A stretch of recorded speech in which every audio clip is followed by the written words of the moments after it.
You're listening to The Gabby Gordon Show. New to the community? Head to GabbyGordonShow.com today. Sign up for the mailing list for exclusive Q&As, conversations, and special surprises. Send in sports-related voice messages, including all questions, through our website to be featured in a future episode. Once again, that's GabbyGordonShow.com. GabbyGordon show.com. Let's kick off today's episode.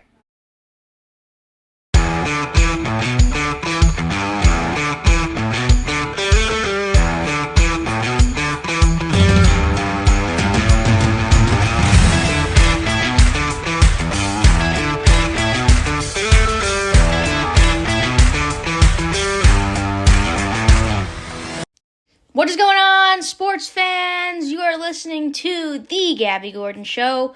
My name is Gabby Gordon. So blessed to have you joining me on this phenomenal Wednesday, December 27th, 2023. We are inching closer to the end of the year.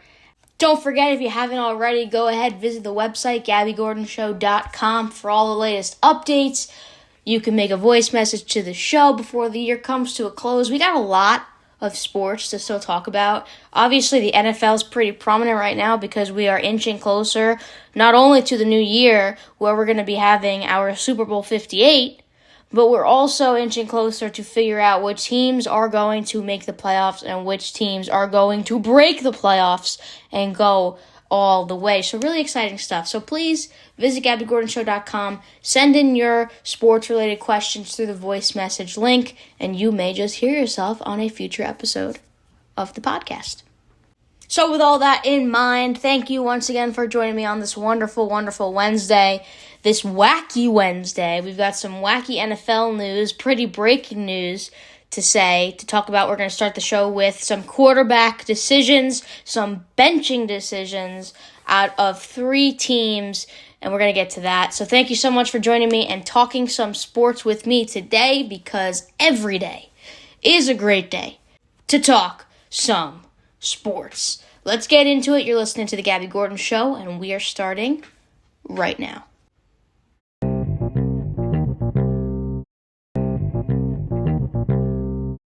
You're listening to The Gabby Gordon Show. My name is Gabby Gordon, and some crazy, maybe not so out of the blue, but some real crazy and interesting news on this Wednesday afternoon. The Broncos are benching quarterback Russell Wilson for the remainder of the 2023 season, and it seems that their main motives are to preserve some financial flexibility within his contract.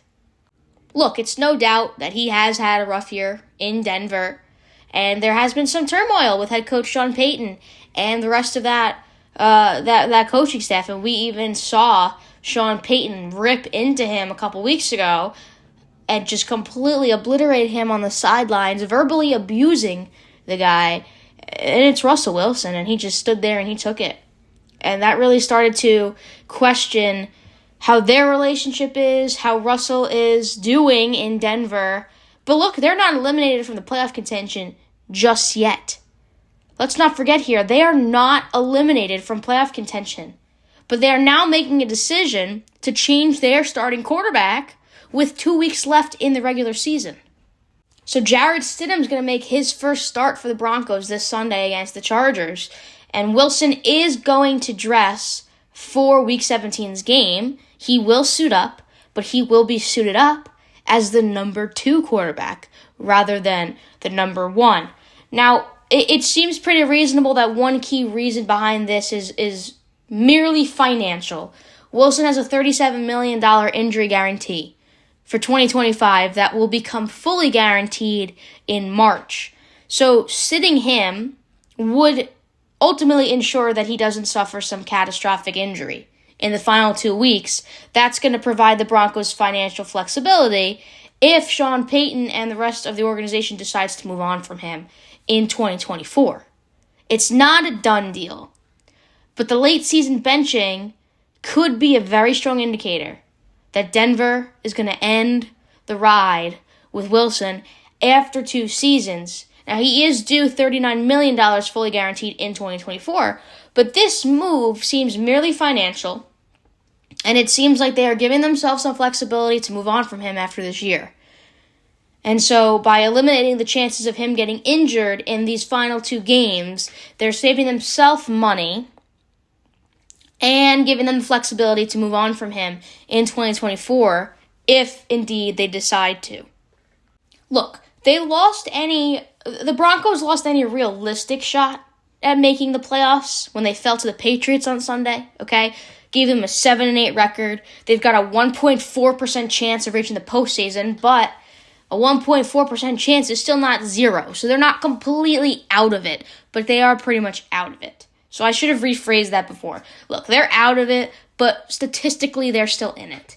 So with the season winding down, now they're benching Russell Wilson, and we've already had questions about his future in Denver beyond 2023. So now this makes it even more likely potentially that they are moving on from him. And this is a huge offseason for Sean Payton and the rest of the crew because there's going to be a ton of questions surrounding this move particularly, what their motives are. If it is financial, one would make the assumption that that financial flexibility that they're aiming for is because they want to move on from him and they are planning to move on from him, so it gives them a little more wiggle room with the money. That's just my side of things. That's just how I see it. Could just be that they have no realistic shot anymore at making the playoffs and they're sitting him. But that doesn't seem like a decision that they would make unless they don't plan to continue with him for the next season. Wilson hasn't been a huge problem for the majority, though. It's not a good team, but he has improved since his 2022 Broncos debut. He left Week 16 with 26 touchdowns, 8 interceptions, and a 98 passer rating, which has been his best in 3 years. So on Russell Wilson, he's not the be-all, end-all problem for this offense, but the offense has struggled overall. They rank number 16 in scoring and number 25 in yards per game. There's only 32 teams in the league, so it's not great. But then there's the quarterback lucrative contract, right? $245 million set to count $35.4 million against the 2024 salary cap. So might Coach Sean Payton and the Broncos' relatively new ownership group prefer to hit the reset button? It is very possible. And again, while Wilson has improved this year, that offense is still pretty terrible. Wilson is 35, and he is very expensive. He's number 5 among annual quarterback earners.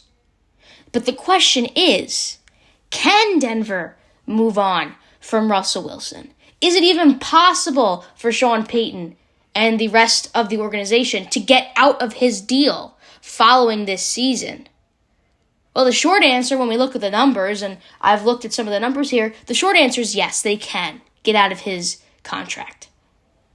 But it's not going to save them much money in the short term, and it actually could hurt them more than it could help them. Let's put on our money caps here. Let's look at some of the numbers. He's currently signed through 2028. Russell Wilson's contract goes through 2028. He is under contract, but he's only guaranteed money through next year. So that said, his entire 2025 salary, $37 million, will be guaranteed to him if he remains on the Broncos roster at the start of the next league year, which is going to be March 17th. So it's probable that Denver will make a decision on his future before then. And this benching of him for the next 2 weeks could already be the starting of that decision. So here are the options for Denver. They can outright release him by March 17th. But doing so is actually going to result in a loss of $49.6 million next year. And Denver is already projected to be at least $18 million over the 2024 cap. So if you cut him straight up, it's not logical. Designating him a post-June 1st release is a distinct possibility. And that is bolded here. Mentally bold that. They can designate him a post-June 1st release. It is a possibility. So in that scenario, Denver would eat Wilson's 2024 salary, which is $35.4 million, but they avoid any financial blow to next year's cap. So in other words, They save nothing immediately, but they save millions beyond next year. I know it's a lot, but follow me here. The other option, this is far more likely, but is still on the table, would be to trade him. And it's not that Russell Wilson's not going to have any market. The odds are that he's actually restored some of his value in this season, leading up to Week 16, to other NFL teams. After he has bounced back, his numbers look much better. It's the best numbers he's had in 3 years. So with that, his market value has definitely increased. But a trade before June 1st would result in an immediate loss of $32.6 million against next year's cap. If they deal him after June 1st to save $17 million, that would be the best case financially for splitting with him. But that would require waiting until the summer and after the start of free agency because they would have to find a trade partner. And let's not forget the other factor in all of this. Wilson's health for the remainder of the year. Injured players cannot outright be released. So without a negotiated injury settlement, that explains why they are benching him for the final 2 games. The Raiders notably demoted their former starter Derek Carr, who had a similar injury guarantee in his contract at the end of the 2022 season before they released him.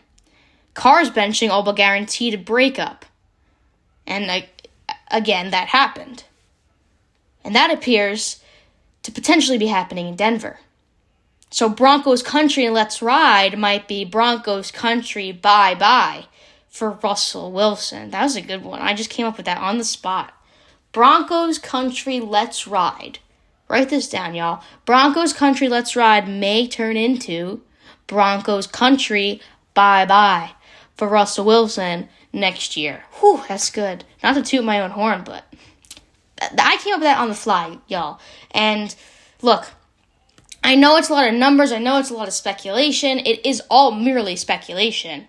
But a move like this to give them some financial stability here could only make me think, and by looking at the numbers of what they could gain and what they can lose in these situations, it could only make me think that they're planning on moving on from him.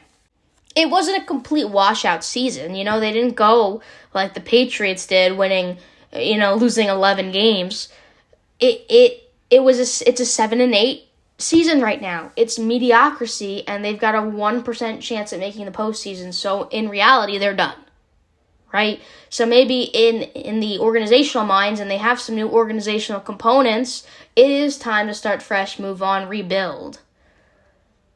The only question is, can they afford to move on? And I think that this move sitting him for the next 2 weeks, the final 2 weeks of the regular season, to prevent an injury where they would owe him more money, is all pointing to the fact that he's going to be in a different jersey in 2024. Also, another quarterback who has lost his starting role is Tommy DeVito. The Giants earlier today, named quarterback Tyrod Taylor starter over DeVito this upcoming week versus the Rams. So the whole Tommy Cutlet saga is now a saga of sitting on the bench. Brian Daboll announced earlier today that Tyrod Taylor is going to start this week and that undrafted rookie Tommy DeVito is going to return to the backup role. And Brian Daboll said, quote, "Tyrod has earned the right to start this game." Daboll was benched at halftime this past week against the Eagles in favor of Tyrod Taylor after the rookie completed 9 of 16 passes for 55 yards through 2 quarters. Then Taylor's first 3 plays were handoffs to Saquon Barkley on a short scoring drive, and Big Blue got back in the game and made the Eagles fans bite their nails a little bit, made it interesting. New York's offense showed signs of life for the first time at seemingly this entire season with Tyrod Taylor under center, including a 69-yard touchdown pass to Darius Slayton in the fourth quarter. That was the longest offensive play for the New York Giants in 2023, was that 69-yard touchdown pass to Darius Slayton. And with that, Tyrod Taylor helped Big Blue get back into the contest with just 1 second-half punt, no 3-and-outs. He was picked off in the end zone on the game's final play, but he finished 7 of 16 for 133 yards with a touchdown and an interception. Taylor took over initially as the starter after Daniel Jones had his first injury of the season. And he started 3 games. Those were from weeks 6 to 8. In those contests, he went 46 of 72, 487 passing yards with 2 touchdowns, no interceptions. And he did get sacked 9 times. Then he had a rib injury, which knocked him out of the Week 8 loss to the Jets. That paved the way for Tommy DeVito. That paved the way for the Italian storyline. That was a cute 15 minutes of fame for the kid. And now Tyrod Taylor is back under center. He has 100% earned that spot. I've always loved the Tommy DeVito storyline. It was cute. I felt good for him. It was a feel-good story for a New York football team that has been disgusting this year. So it gave something. It gave the fans something to look forward to see their guy make the headlines for good reasons. And I'm sure Tommy DeVito and his entire staff and his family never thought that 15 minutes of fame would ever happen to him. He was an undrafted rookie. And look at what he got. He got some major NFL headlines. And he played pretty okay, too. He didn't embarrass himself. He did the furthest from that. He did not embarrass himself at all. The team he's on is an embarrassment in itself.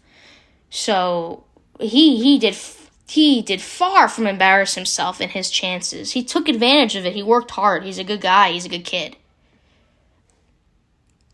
He did have some turmoil there with Sean Stellato, Caniglio's Pizza Place. Some questions surrounding those decisions there. He hired a marketing team. Did he ever think, probably going into this season, that he would have needed a marketing team? No, so you feel good for him. But he's not a starting quarterback. He is at best a backup and a good story. That's really it. I've never looked at DeVito and said, yeah, that kid is a quarterback that can start for the NFL consistently and make a name for himself, because he's not. He's not. And not everybody can be, and that's okay. There's been some really historic backup quarterbacks in NFL history that can take over and make some stuff happen. Hello, Nick Foles. Backup quarterback, came in for the injured Carson Wentz, won a Super Bowl.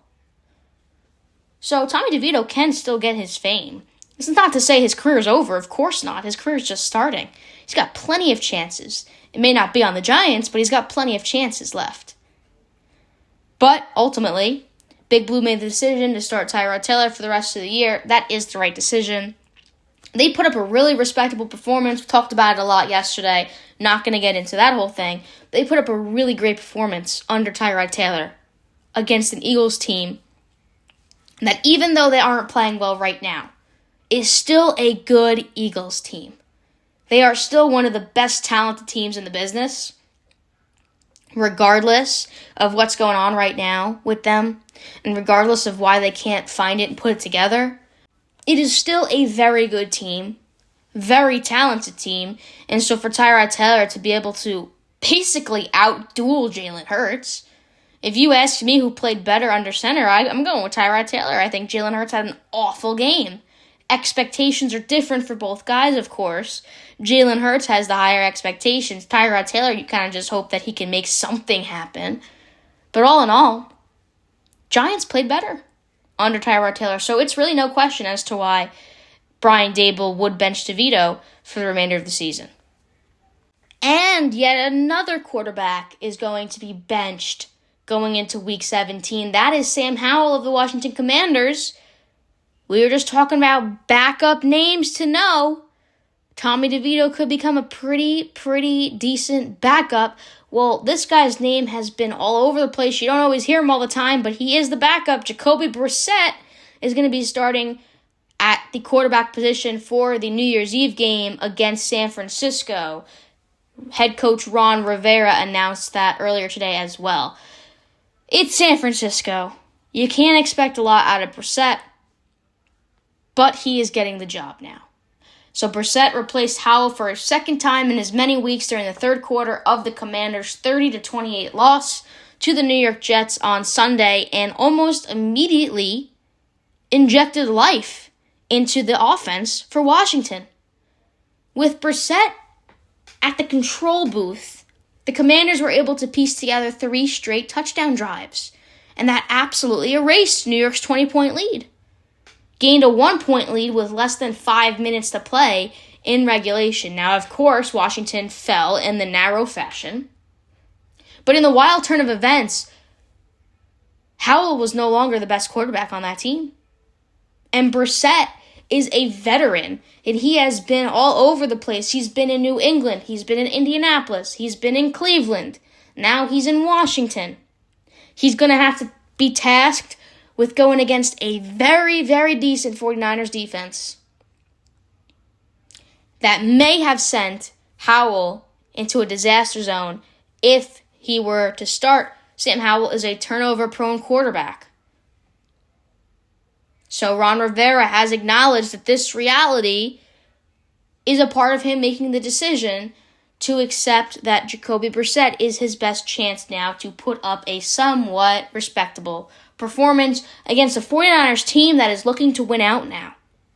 Against a 49ers team that was embarrassed by the Ravens. Even though the Ravens are the Ravens, that should have been a closer game. Brock Purdy got embarrassed. 4 interceptions. May not have all been his fault. Some unlucky passes. Some unlucky situations. But this is a 49ers team that is chasing after the number 1 seed. That is chasing after the first round bye. That is chasing after home field advantage. And that is chasing a Super Bowl victory. So even though this is the Commanders, even though it is the low-life Washington Commanders who have had a terrible year, this is a 49ers team that is not going to slow down.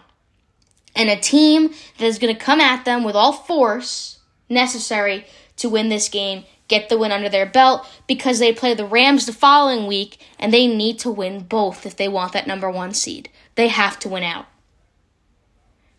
They should have won against the Ravens,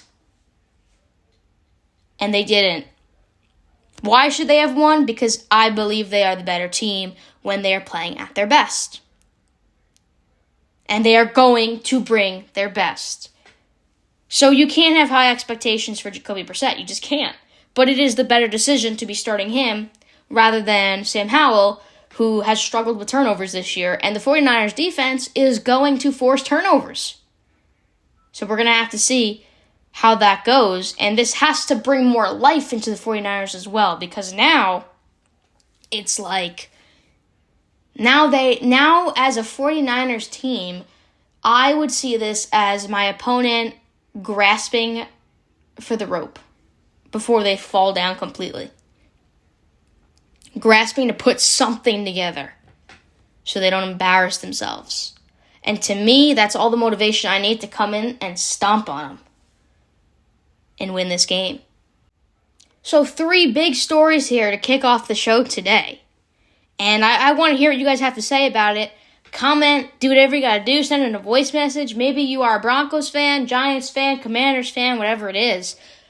The NFL is making moves, and no better time to make moves than when the playoffs are on the line, when your career could be on the line, when your entire NFL story could be on the line. So you got Jarrett Stidham, Tyrod Taylor, and Jacoby Brissett all starting headed into Week 17. And you got Russell Wilson, Tommy DeVito, and Sam Howell all benched. Benched. Benched. Coming into this week. We'll be back right after this.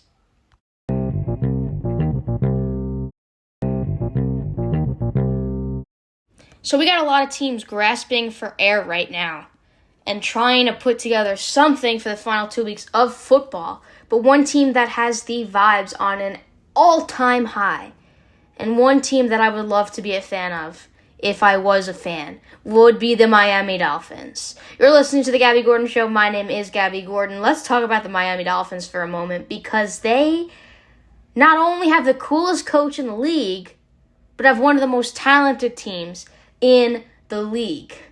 And let me tell you, Mike McDaniel talks the talk and walks the walk every single game that they play. He is quirky, but he is cool. He has the respect of his team, and he has the respect of the entire NFL. And I haven't gotten a chance to watch the Hard Knocks series yet, but I see a ton of clips online, and I want to watch it so badly just because the way that Hard Knocks can depict these teams, it's like it makes you love them even more. And HBO's Hard Knocks captured Dolphins legend and Hall of Famer Dan Marino on the sidelines before the game, and he met with captains Tua Tagovailoa, Tyreek Hill, and Xavier Howard. And he said some things I can't necessarily include onto the show, but it had the, he basically said, go get their butts. But he said it in a way that he didn't use the word butts. So there you go. But he also, on Hard Knocks, did a gift exchange with the Dolphins, and Uncle Dan came in, and he came in strong. I got you all guys got isotope. Lifetime supply. That is hilarious. Lifetime supply isotope. Let's go. I got mine too. Oh yeah. Very custom. That is sick. This is fun. This is fun. This is fun. Are we ready? Oh my gosh, dude. The Dolphins got isotoner gloves for Christmas. Gift exchange, an all-time gift exchange with Uncle Dan Marino.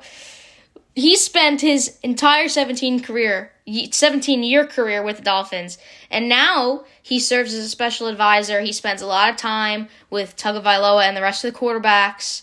During his playing days, Dan Marino served as a spokesperson for the Isotona brand. He appeared in a number of commercials, mostly for their gloves, and used the popular catchphrase, "Take care of the hands that take care of you."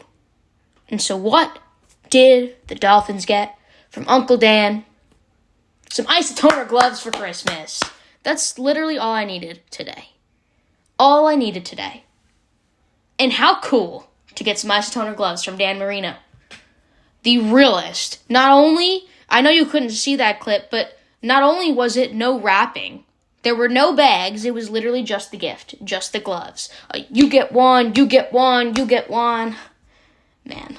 I don't know why the Dolphins can't do this whole thing too. I know I keep riding the 49ers, but the vibes are so immaculate right now in Miami.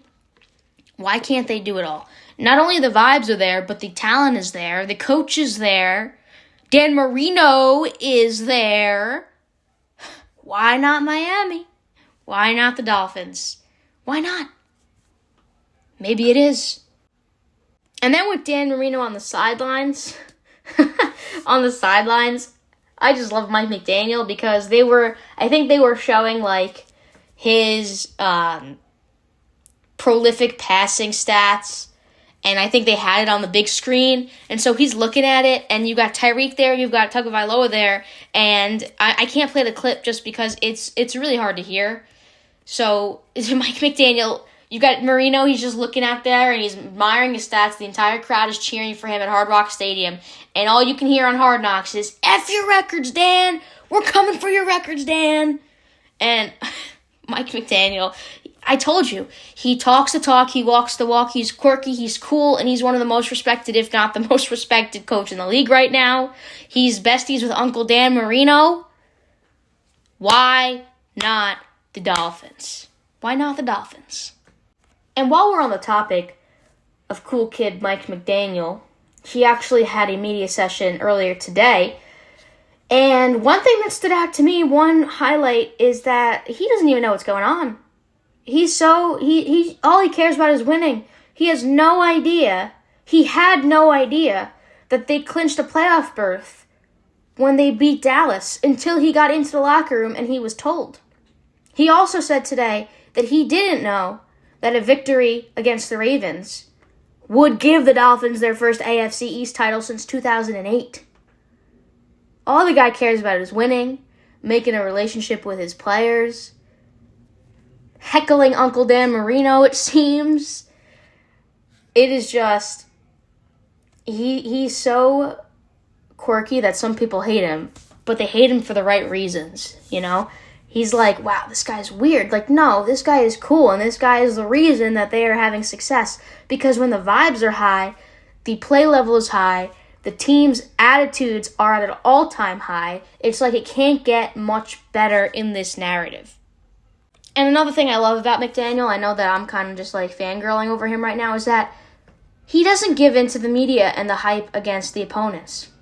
He said he's not concerning himself with what the media has to say about Baltimore, and that Baltimore is a smash-mouth type of team, and the Dolphins are a fancier type of team. He calls it basketball on grass. And he added that every team has the opportunity to define itself every single week. And it's true. Doesn't matter what team you are. I mean, look at the Seahawks came in and beat Philly. Doesn't matter who you are. Doesn't matter what team you are, what talent you have. Anyone can win any day of the week. So, while it's going to be a tough matchup against Baltimore, I think this team can get it done. All right, look. A team that can't get it done is the Jets. We know that over and over and over again. And honestly, I've been pretty pleased with the lack of New York Jets news. Haven't had to talk about them in a while. But on the Pat McAfee show yesterday, I always have to watch Aaron Rodgers Tuesdays, watch what he says, because I am genuinely an interested football fan to see what he has to say. And I tore him apart a couple shows ago because he was activated off of IR. He was added to the 53-man roster, and he seemingly took away a guy's spot and got a guy demoted because of his quote-unquote selfishness. And I called him an egomaniac, and I said some terrible things. And Aaron Rodgers seemed to have clarified this. Now, how much of this is true, we don't know. You got to take it with a grain of salt. It's Aaron Rodgers. But I think the reason I tore him apart so deeply is because I didn't think he would be that much of a jerk to make it all about himself, get on the 53-man roster, and take a guy's roster spot, a veteran's roster spot in Nick Bowden, and cause that issue. And it wasn't just me who was aggravated with this. There was a lot of people very, very pissed off at Rodgers. Very angry at the decision that he and the Jets had made. Called it a clown show multiple times. But on the Pat McAfee show, Pat McAfee asked this to him. You know, what happened there? What was the situation with Nick Bowden? You know, what was the motives? Why did you do it if there's no chance that you're going to play this year? So this is what Rodgers had to say. Kind of changed my heart a little bit. Well, I figured there'd be some conversation about it. The story is simple. We lost to the previous week, and I was, again, targeting the 24th to come back. So I assumed I was going to go on IR. I asked to be put on IR because, there was a conversation, do you want to practice? And I said, not at the expense of somebody getting cut. I know how this works, and I didn't need to feel like I needed to practice to continue my rehab. I could do on-the-field stuff on the side. But obviously, I got overruled there. It is what it is. And, yeah, that was an interesting situation. I called Nick right away. I just said, hey, I just hope you know this isn't coming from me. I asked him to put me on IR. But he actually said, hey, look, I'm vested. I'm getting my money. I'm fine. Don't worry about me. He would have got elevated this last week if he'd been healthy, but he'll be back up this week, I'm sure. But, it's the same old thing. It's the same people with the same comments. I think what we should do, Pat, is the same people who are criticizing me, or coming up with these conspiracies, about my injury or whatever. Before they talk, let's go back to 2021 and let's make people say their vax status to start. Okay, so, I will be the first to admit when I am wrong. I am not the type of person who's going to sit here and tell you that I never said what I said, that I never went off on Rodgers, and that, whatever. Again, taking it with a grain of salt because it's still Aaron Rodgers. He's done some crazy things. He said some crazier things. But I think the reason why I was so angry is because I couldn't imagine a leader of his caliber take a roster spot from a guy. So to hear him at least try and make it sound right, I respect that. And I know Rodgers isn't listening to this podcast right now, but if the day ever comes that he does, I should have known the whole story before I wrote him off like that. And somebody actually texted, and it was funny. He said, I actually don't think that Aaron Rodgers has you on his Christmas card mailing list anymore, because I really did. I tore him apart.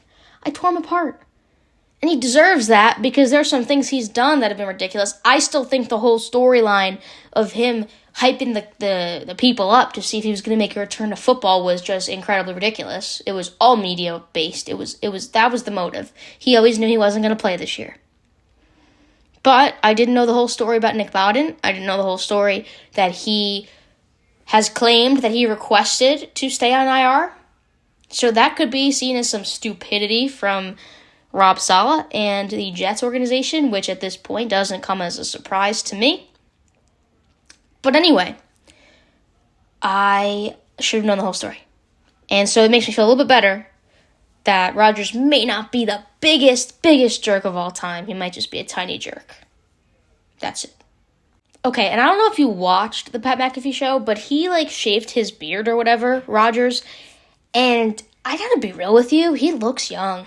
He looks good. He looks like he's in good shape. I mean, I don't know why he had to ride with the long hair in Green Bay, but he looks healthy. And he looks happy and he looks good. So, good for him, I guess. I will always appreciate what he did in Green Bay. I will always appreciate that he still roots for the green and gold. He has said that. He texts Jordan Love all the time. He roots for them. McAfee, I believe, actually asked how he felt about the Lions taking the division, and Rodgers wasn't happy about it. So I will always appreciate the things he's done in Green Bay. He will always hold a special place in my heart for that. Could he have handled things differently? 100%. But he looks good. And I felt terrible when he went down with that torn Achilles. Some people were, rejoicing. It's just terrible. What he could have done this year for the Jets could have been pretty immaculate. So he looks good. He looks good. He really does. I do want to close out the show today with the Lions, who have been led to their first division championship in 30 years under head coach Dan Campbell. Even though I am a Green Bay Packer fan, if I had to pick a team to root for in the NFC North that I had to root for, other than the Packers, it would without question be the Detroit Lions. We'll be back right after this.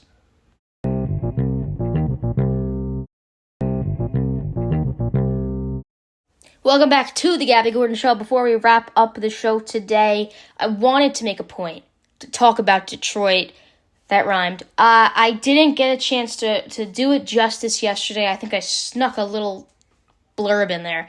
But Detroit has done something they haven't done in 30 years. They have won the division. They have won their division, clinched it under Dan Campbell. And I couldn't help but remember the mentality that he instilled on this organization from his very first head coaching interview. I will never forget the quote that they will bite off the opponent's kneecaps on the way up from being knocked down. And people in the league were like, who is this guy? This could be an uh-oh moment for the Lions. And it has been anything but that. It has been the greatest thing that could have happened to them. The camaraderie between him and his players is something that you haven't seen with the Lions in years, decades even. He truly has saved this organization and this entire team. And it's not just him, it's talent. Jared Goff's been playing great. The team has been playing great. You've got young talent. Aiden Hutchinson from Michigan is a Lions star. You've got positive things, but the positivity can't shine without a competent and motivated head coach. And Dan Campbell is that guy. Dan Campbell addressed the team after their division championship win against the Vikings. Here is what he said. And if this doesn't ignite the fire for you Lions fans, man, it ignites the fire for me as an NFC North fan. Man, you never forget your first one. And there's a lot of you in here, right? The first collectively, man, we didn't know coming into this season, there's a lot of new guys, right? We had some core foundation. But, man, you find your new brothers, right? And you build from the ground up. And you've already developed through the core, which we did, man. We knew this wasn't going to be easy. You guys came in and earned it, and you've earned it all year. Give me the old guard up here right now. Come on, Dak. Decker. Come on, Dak. Come on, Germ. Tracy.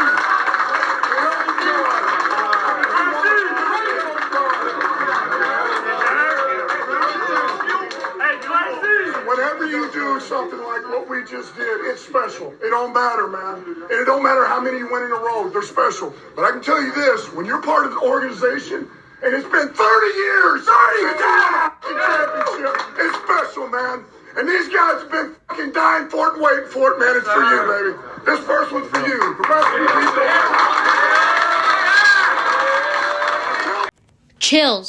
Chills, down the spine, chills. Dan Campbell deserves all the praise, honestly. If we were talking about Mike McDaniel talking the talk, walking the walk, Dan Campbell is the foundation of the talk and the walk. He is the example of the talk and the walk. 30 years. Some people have been waiting their entire lives for this. It has finally come into Detroit. And if you don't feel good about that, I don't care if you're a Bears fan, a Vikings fan, I'm a Packer fan, but you give respect when respect's due. And honestly, I would give anything to have Dan Campbell as the head coach of the Packers. I'm not saying there's anything wrong with Matt LaFleur. I just think that this energy is what wins you championships and what wins you Super Bowls. Sneaky favorite, Detroit Lions, coming out of the NFC North, haven't done it in 30 years under Jared Goff, under that team.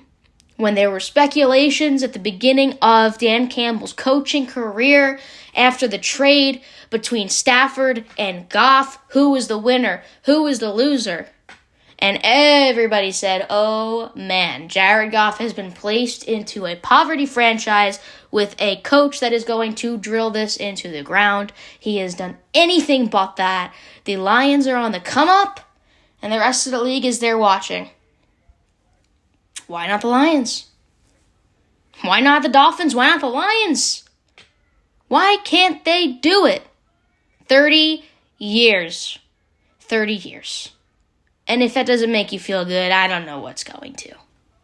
And the best part of that entire post-game locker room speech from Campbell was that he made a point to point out the old guys and the veterans on that team. And why is that so special? Because these guys have waited their entire careers for a moment like this, and they have finally gotten it. And for Campbell to recognize that and say that this is for them, that is a special thing. He acknowledged the newcomers. He honored the vets. What an effective and skillful speech by Dan Campbell. It's almost like he was made for this. He was made for this. And after 30 years, it's been restored. I'm ending the show today on the high note, because as a Packers fan, we can't celebrate that. But that's the closest thing we have to an NFC North championship, is our old friends in the North, the Detroit Lions. So we're ending the show on a high note, because listening to that speech got my fire ignited. And while I am riding with the 49ers to win this whole thing, you know who my sneaky favorites are to win this whole thing. The Dolphins and the Detroit Lions. Both teams could make a run at this and go all the way. That's going to do it for today's show. Happy Wednesday once again. Thank you so much for joining me. Don't forget, go visit the website, GabbyGordonShow.com, for all your Gabby Gordon Show needs. Thank you so much for joining again. I will see you tomorrow, same time, same place, 5:30 p.m. Eastern Standard Time. You've been listening to The Gabby Gordon Show. My name is Gabby Gordon. So thankful to have you joining me on this wonderful Wednesday. I'll catch you next time.